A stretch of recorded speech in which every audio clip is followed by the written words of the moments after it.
Maître Fox, bonjour. Vous êtes l'un des avocats de Amir Boukors, connu sous le nom d'Amir DZ, cyberactiviste.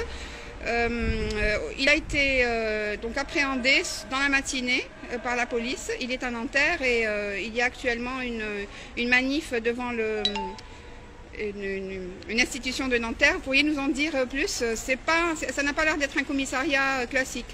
Non, écoutez, l'Algérie, les autorités algériennes ont demandé à la France d'arrêter M.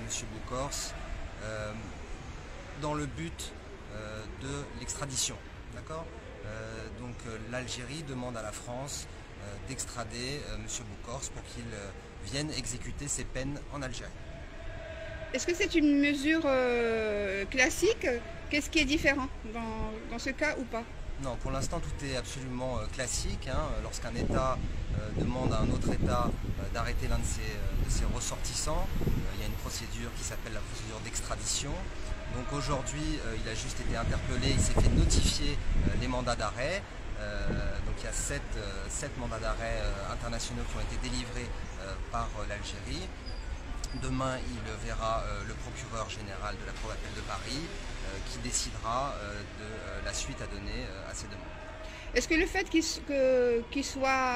ait été demandé qu'il soit extradé alors qu'il est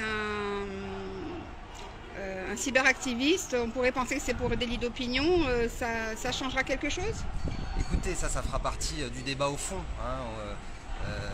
Nous évidemment, Amir Boukors évidemment va s'opposer à la demande d'extradition et on présentera aux juges compétents les raisons qui nous poussent à penser qu'il ne faut pas l'extrader, car évidemment toutes ces condamnations ont des motifs politiques et c'est ce qu'on fera valoir devant les juridictions françaises. Alors le passage devant monsieur le juge ou madame le juge est prévu quand? Pour l'instant, c'est le procureur qui va notifier officiellement les mandats d'arrêt et la demande d'extradition à laquelle on va s'opposer. Ensuite, on aura une date d'audience plus tard devant la Cour d'appel de Paris qui devra décider d'accueillir favorablement ou non la demande des autorités algériennes. On n'a pas encore de date. On n'a pas encore de date, ça pourrait être demain, comme ça pourrait être dans plusieurs semaines? Non, ça ne sera pas demain. Ça sera pas demain.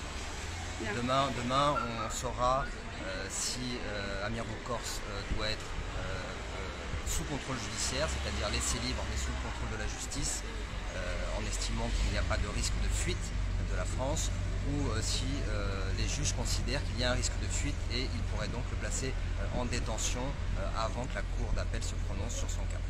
Alors c'est peut-être pas une question classique, mais je vous la pose quand même. Que préconisez-vous à ces supporters, à ces fans, parce qu'ils sont en train de manifester là tout de suite? C'est une manifestation pacifique. Écoutez, c'est toujours très délicat. Moi je ne suis pas là pour dire ce que les autres, ce que les gens doivent faire, mais je ne suis pas de ceux qui pensent qu'il faut faire une pression, exercer une pression sur la justice actuellement. Là, les autorités judiciaires françaises ne font qu'exécuter des mandats d'arrêt internationaux, donc il n'y a pas lieu de s'emballer pour le moment. On fera valoir les faits, on fera valoir le fond aux autorités judiciaires quand on sera appelé devant elles. Maître Fox, merci beaucoup.